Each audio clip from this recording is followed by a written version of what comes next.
আরবিতে কি বলে?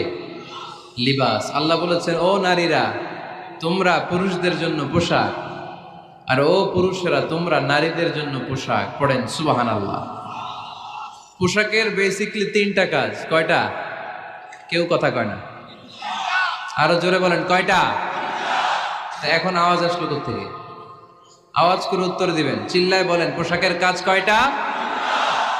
এভাবে শেষ পর্যন্ত খোঁচায় যেন সাউন্ড বের করা না লাগে, স্বপ্রণোদিত ভাবে উত্তর করবেন, ক্লাসের মতো হোক। তিনটা কাজ। এক নম্বর কাজ হচ্ছে